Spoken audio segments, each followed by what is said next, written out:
Bismillahirrahmanirrahim. Dear students, today we are going to discuss another topic in chapter of social groups. Beta, in today's lecture, we are going to discuss group dynamics. बेटा जब हम group की बात करते हैं तो उसके कई सारे पहलू जो है वो डिस्कशन में आते हैं। उनमें से एक ये भी है। अच्छा, ग्रुप डायनेमिक्स क्या है? बेटा ग्रुप डायनेमिक्स का ये मकसद होता है कि जब कभी आपके सामने ग्रुप होता है, ग्रुप को आप स्टडी कर रहे होते हैं, तो उसको स्टडी करते वक्त कौन सी चीजें आपको ग्रुप के अंदर दिखाई देती हैं। तो बेटा वैसे तो काफी सारी चीजें होती हैं, लेकिन हम सिर्फ और सिर्फ 3 डायनेमिक्स पे बात करेंगे आज के लेक्चर में। और सबसे पहला जो डायनेमिक्स है वो है ग्रुप साइज। बेटा ग्रुप साइज से ये मकसद होता है कि जो ग्रुप की साइज होती है, आया 2 बंदे होंगे, आया 3 बंदे होंगे या उनसे ज्यादा होंगे, इसका बहुत बड़ा असर पड़ता है। जब हम 2 बंदों की बात करते हैं तो जो चीजें, जो वाकयात 2 बंदों के ग्रुप में होते हैं, 3 बंदों वाले ग्रुप में जो वाकयात होते हैं वो बिल्कुल डिफरेंट होते हैं। यानी अगर आप सिर्फ 2 दोस्त बैठे हैं तो आपकी बातचीत की नोयत एक तरह की होगी, लेकिन जब तीसरा बंदा भी आ जाता है वहां पे, अब आप 3 लोग हो गए, तो अब आप लोगों की बातों की नोयत ही टोटली डिफरेंट हो जाएगी। क्योंकि अब हो सकता है जो कुर्बत, जो इंटीमेसी आपकी एक दोस्त के साथ हो, वो शायद आपकी दूसरे फ्रेंड के साथ ना हो। इसीलिए उस तीसरे बंदे के सामने आप अपने मामलात, आप अपनी चीजें नहीं लाना चाह रहे होते। इसीलिए आप जो बातचीत कर रहे होते हैं अपने एक फ्रेंड के साथ, वो आप मनकता कर देते हैं, फिर आप बात का मौजू ही बदल देते हैं। इसी तरह की बेटा कई सारी चीजें जो है वो वाकई होती हैं। Number 1, the next time you go to a party, try to arrive first. यानी कि बेटा आपको पता है कि आप अपने समाजी जिंदगी में जब कहीं आपको दावत मिलती है, किसी की शादी की दावत, किसी की फेयरवेल पार्टी होती है, किसी की वेलकम पार्टी होती है, कभी कभी ईद की पार्टी होती है, अफ्तार की पार्टी होती है, तो ये आपसे कह रहा है कि जब कभी आपका नेक्स्ट टाइम जाना हो तो आप क्या करें, सबसे पहले पहुंचे। यानी आप पहले बंदे होने चाहिए वहां पे पहुंचने वाले। Number 2, if you do, you will be able to observe some fascinating group dynamics. यहाँ पे ये कह रहा है कि अगर आप सबसे पहले बंदे होंगे जो उस पार्टी में पहुंच रहे हैं, तो आप फिर जो बाकी आने वाले लोग होंगे, आहिस्ता आहिस्ता आपके बाद एक बंदा आएगा, दूसरा, तीसरा, ये नंबर बढ़ता जाएगा। तो ये कह रहा है कि जब आप सबसे पहले वहां पे पहुंचेंगे तो आप जो है ग्रुप में काफी इंटरेस्टिंग चीजें जो होने वाली होती हैं, उन चीजों को आप देखने के काबिल बन जाएंगे।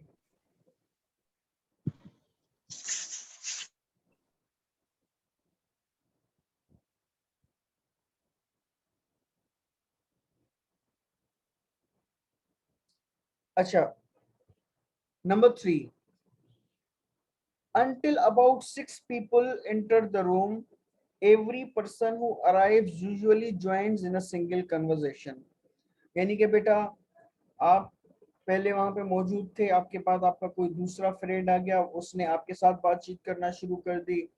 तीसरा बंदा आया तो उसने आपको ज्वाइन कर लिया, आप दोनों को ज्वाइन कर लिया। चौथा बंदा आया तो आप तीनों को ज्वाइन कर लिया। पांचवा बंदा आया तो आप चारों को ज्वाइन कर लिया। इसीलिए 6 बंदे आ जाते हैं, तब तक एक ही डिस्कशन होती रहती है। लेकिन जब साइज 6 से ज्यादा हो जाती है, फिर वो ग्रुप डिवाइड हो जाता है, फिर डिस्कशन के 2 फोरम हो जाते हैं। दो तीन फ्रेंड्स एक तरफ बातचीत करना शुरू कर देते हैं, दो तीन फ्रेंड्स दूसरी तरफ अपनी बातचीत करना शुरू कर देते हैं। इट मीन्स 4 5 6 लोगों तक एक ही डिस्कशन चलती है, लेकिन जब 6 से ज्यादा हो जाएं ग्रुप में लोग, तो फिर आपके डिस्कशन के दो ग्रुप हो जाते हैं, फिर दो तीन इधर और दो तीन उधर। Number 4, as more people arrive, यानी जितना और भी लोग आते रहेंगे और वो हाल भरता रहेगा, the group divides into 2 or more clusters. जितने ज्यादा लोग आते जाएंगे फिर वो जो ग्रुप है आहिस्ता आहिस्ता और ज्यादा क्लस्टर्स में डिवाइड होता जाएगा। हर कोई 3 4 फ्रेंड के साथ एक जानिब बैठ जाएगा और वहीं पे वो अपनी बातचीत शुरू कर देगा। तो बेटा इनको हम कहते हैं क्लस्टर, यानी 3 3 4 4 लोगों के जो फ्रेंड्स का बंच है उसको हम क्लस्टर कहते हैं। And it divides again and again as the party grows. और जैसे जैसे पार्टी यानी चलती रहेगी तो ये जो ग्रुप है और इसके जो क्लस्टर्स हैं ये बढ़ते ही रहेंगे, फिर मौजूआत भी नए नए निकलते रहेंगे, डिस्कशंस के फोरम्स जैसे जैसे बढ़ते जाएंगे। Number 5, this process shows that group size plays a crucial role in how group members interact। यानी कि बेटा जो ग्रुप के मेंबर्स हैं वो एक दूसरे से किस तरह से बातचीत करेंगे, उनकी बातचीत की नोयत क्या होगी, इस बात पर असरअंदाज होती है ग्रुप साइज। यानी more the number of people the superficial type of discussion you make. यानी कि बेटा अगर आप देख रहे हैं कि टेबल पे 5 7 दोस्त बैठे हैं, तो उन 5 7 के सामने तो आप अपने दिल की बात नहीं निकाल सकते, आप कहते हैं अपने दोस्त को हम बाद में डिस्कस करेंगे। इट मीन जितने लोग ज्यादा होंगे उतने ही आपकी डिस्कशन की नोयत सरसरी होगी, और जितने ही दोस्त कम होंगे उतनी ही आपकी डिस्कशन की नोयत डिटेल की होगी। ठीक है बेटा। अच्छा बेटा यहां तक कोई सवाल, पहली स्लाइड में कोई सवाल या कोई बात आप शेयर करना चाह रहे हो? एनीवन?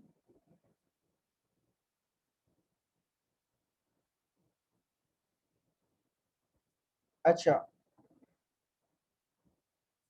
बेटा अब इसमें ग्रुप साइज में हम दो चीजें डिस्कस करेंगे, डियर्ड एंड ट्राइड।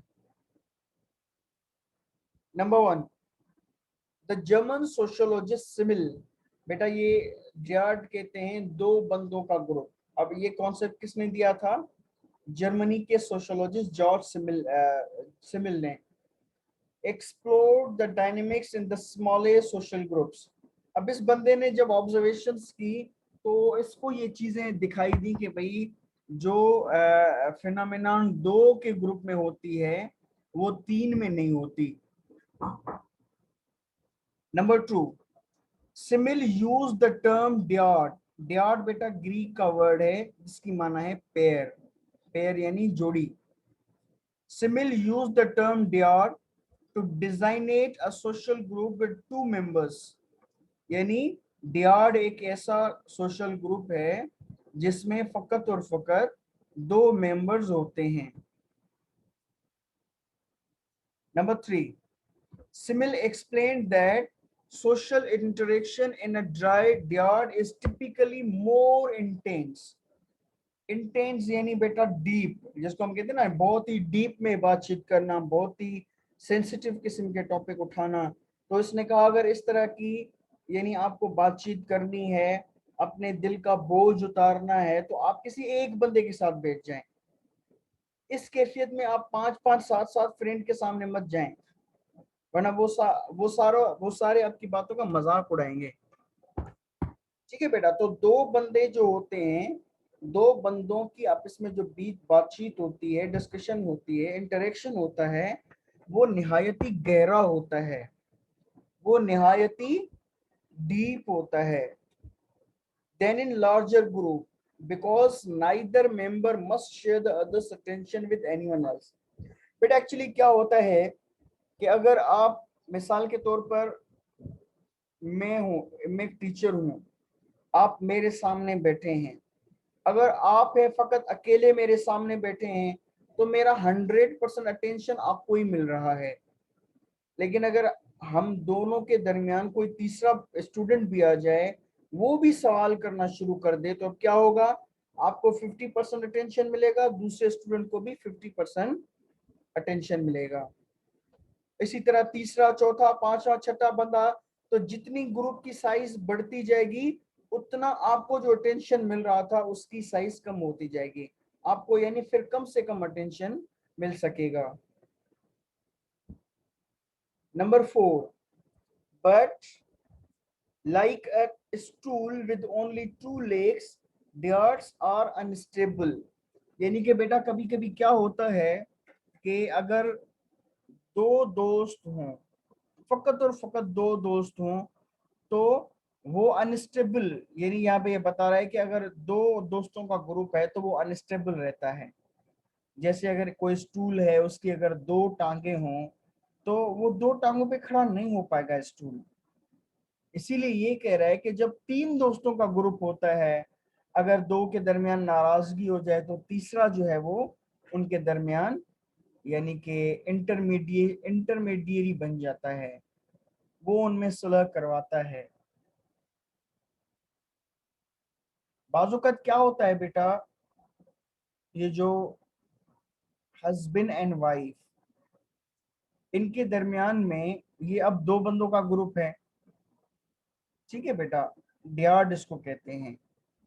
लेकिन कभी कभी अगर इनके दरमियान कुछ इख्तलाफात आ जाते हैं, तो अगर उनका कोई एक तीसरा फ्रेंड होता है, मिसाल के तौर पर दो जो है उन्होंने तीन चार दोस्तों के का ग्रुप था, यानी इस यूनिवर्सिटी में, अब वहां पे दो ने तो यानी एक दूसरे के साथ शादी कर ली, वो जो लड़का थे लड़की थी वो उन्होंने शादी कर ली। अब अगर उन दोनों में इख्तलाफ हो जाता है तो उनका अगर कोई तीसरा क्लास फेलो है तो वो उनमें यानी कि थोड़ा सा सुलह करवाने की कोशिश करता है, क्योंकि वो इन दोनों का क्लास फेलो होता है या होती है।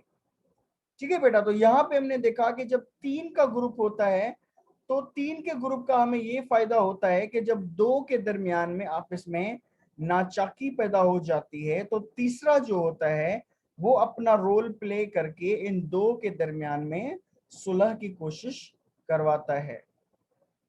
It means the group of 3 is stable and the group of 2 is unstable. Number 5, both members of a dyad must work to keep the relationship going. If either withdraws, the group collapses। यानी कि ये जो दो का group होता है, उन दोनों को ही अपने उस ग्रुप को मेंटेन करने के लिए स्ट्रगल करनी पड़ती है। अगर कोई एक जो है विड्रॉ करता है या इनसिंसियर हो जाता है तो वो ग्रुप जो है वो ऑटोमेटिकली टूट जाता है। अच्छा बेटा, यहाँ पे एक बहुत ही इंपॉर्टेंट सवाल आता है कि जो डिवोर्सेस की बढ़ती हुई शरह है जदीद मुआशरे में, उसमें इस चीज कॉन्सेप्ट का कितना यानी रोल है। बेटा अब आपको तो पता होगा कि जो मॉडर्न सोसाइटी है उसमें शादी जो है, मैरिज जो है, it is only between two individual, यानी दो इंसानों की आपस की पसंद होती है, लड़का लड़की एक दूसरे को पसंद करते हैं। जो वालिदैन हैं उनका बहुत ही कम असर रह गया है इस तरह के फैसलों में।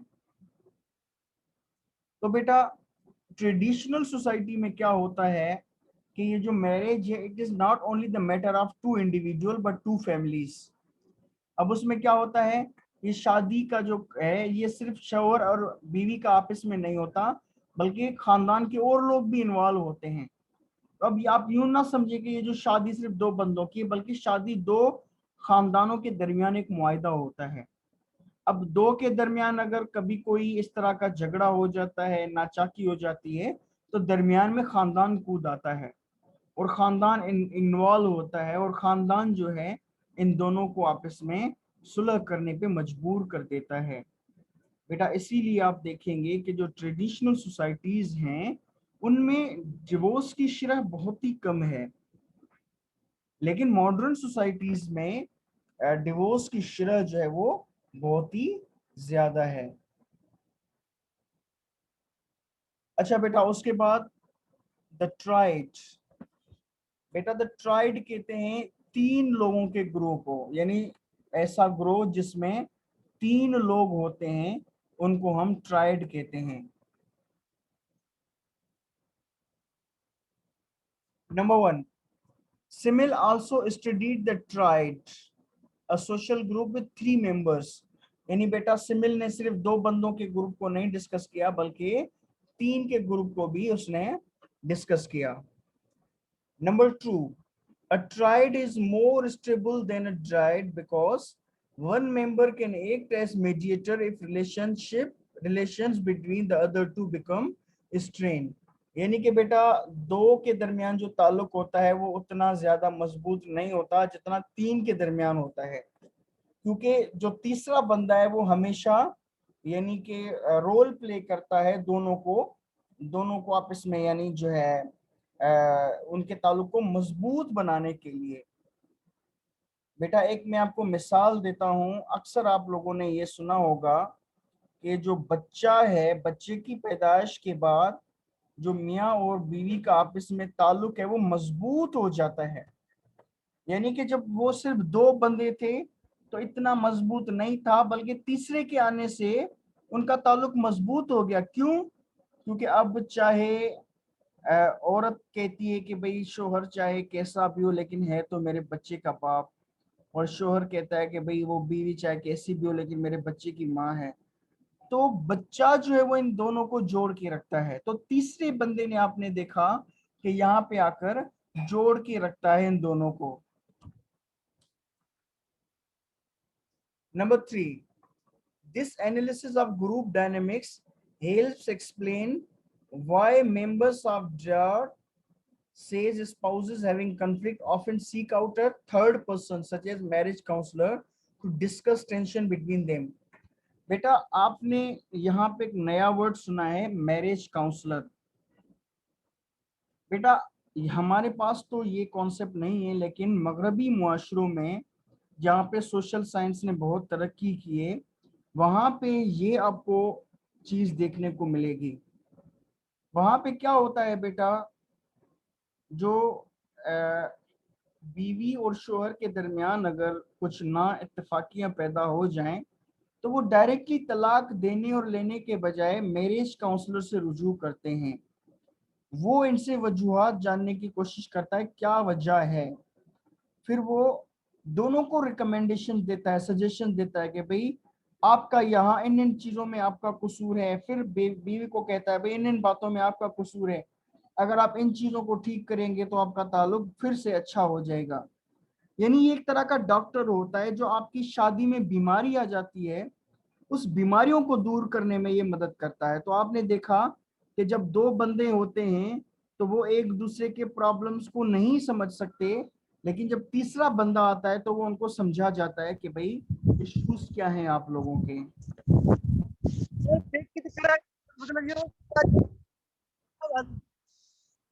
जी बेटा।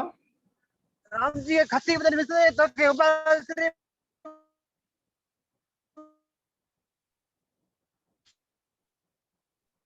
हेलो बेटा, आपकी आवाज नहीं आ रही। हेलो। अच्छा। अच्छा बेटा, आखिरी आखिरी इसकी लाइन है नंबर फोर, वो हम डिस्कस करते हैं, फिर हम थोड़े सवाल लेंगे। नंबर फोर,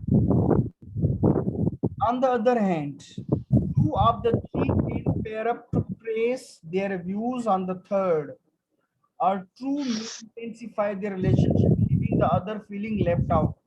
यानी कि बेटा आपको और भी कई सारी चीजें देखने को मिलेंगी। यानी कभी कभी क्या होता है कि अक्सर औकात तीसरे को इस्तेमाल किया जाता है। यानी अगर शोहर और बीवी आपस में झगड़ते हैं तो अक्सर जो माँ होती है वो अपने बच्चे को,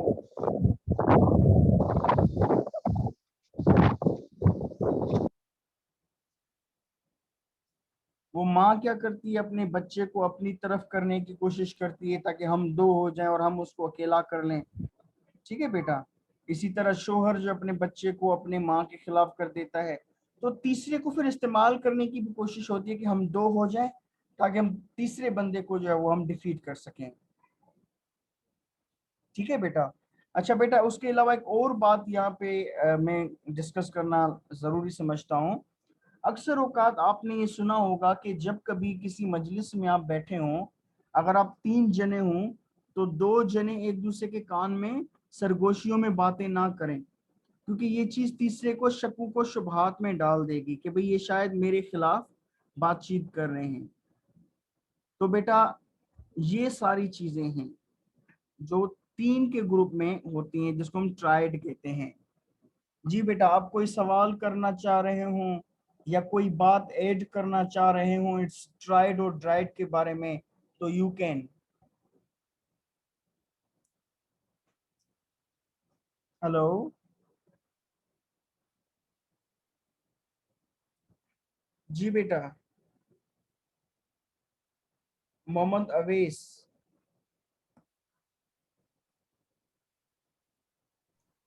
जी सर। जी बेटा, क्या सीखा आपने? सर मैंने सेशन अभी ज्वाइन किया है सर, सो मैं थोड़ा सा लेट हो गया। अच्छा। जी बेटा, और कोई बताएगा? फहमीदा। जी बेटा। हेलो। हुमा। हुमानास।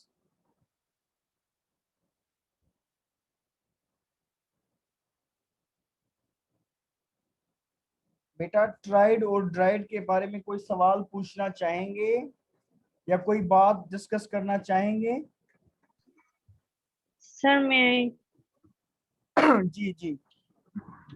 सर जैसे कि आपने कहा कि जो तीसरा पर्सन जो होता है ट्राइड के बारे में 3 लोगों का ग्रुप होता है, इसमें अगर 2 इंसान आपस में गुफ्तगू करते हैं तो तीसरे इंसान में बड़ा असर होता है इसके ऊपर कि वो गलत ना समझे, कि मिसअंडरस्टैंडिंग बहुत होती है इसमें। अगर 2 इंसान आपस में बात करते हैं तो तीसरे इंसान के अंदर बहुत ज्यादा मिसअंडरस्टैंडिंग पैदा होती है कि आपस में ये क्या गुफ्तगू कर रहे हैं। जी बेटा, सर जैसे कि ये दोस्तों में ज्यादा पाई जाती है ये चीजें। अच्छा चले ठीक है बेटा। उसके अलावा और कोई करना चाहेगा डिस्कस इसी पॉइंट पर? अच्छा चले ठीक सर है। एहसास है, जी। एहसास है कमतरी का भी शिकार हो जाता है इस तरह, वो तीसरा शख्स जो बैठा हुआ होता है। कैसे? सर वो यही समझेगा ना कि इन दोनों ने मुझे बुलाया है अपने पास, लेकिन ये लोग मुझे वैल्यू नहीं दे रहे हैं, और आपस में एक दूसरे में चलो बोलो कर रहे हैं, एक दूसरे के कान में बातें कर रहे हैं, जी या जी। मेरे बारे में बातें कर रहे हैं। जी जी।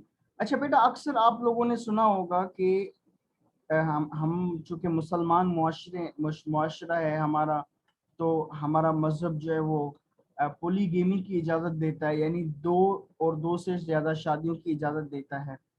तो आपने देखा होगा कि कुछ फैमिलीज बहुत ज़्यादा खुश होती हैं और कुछ तो खुश नहीं होती। यानी अगर एक एक शोहर की 2 बीवियां हैं या 3 भी बीवियां हैं, तो उनके साथ कभी कभी वो खुश होता है, और दूसरी तरफ आप देखेंगे कि अगर किसी की 2 बीवियां भी हैं तो वो खुश नहीं रहते।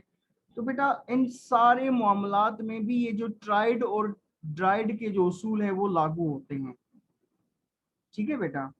क्योंकि अगर यानी कि इन सारे प्रिंसिपल्स को जो अच्छे से समझ जाता है कि भाई अगर घर में यानी कि क्यों झगड़े होते हैं, आपस में खवातीन की जेलसी क्यों होती है, किन किन वजूहात की बुनियाद पर होती है, अगर ये ट्राइड के उसूलों को समझा जाए तो फिर इस तरह के माहौल में भी फिर वो डिस्टर्बेंसेस नहीं होती कि भाई अगर आप किसी एक के साथ मुस्कुरा के बात कर रहे हो या मजाक कर रहे हो, तो उसका दूसरी अगर सामने मौजूद है तो उसकी नफ्सियात पे क्या असर पड़ने वाला है। ठीक है बेटा। तो ये 3 का जो कॉन्सेप्ट है, it's a very important to understand कि क्या क्या फिनोमिनान उसके अंदर पाई जाती हैं और वो चीजें किस तरह से बिहेवियर को अफेक्ट कर रही होती हैं। चले ठीक है बेटा, अब हम इंशाल्लाह सेकंड सेशन में ये ग्रुप लीडरशिप डिस्कस करेंगे 5 मिनट के ब्रेक के बाद।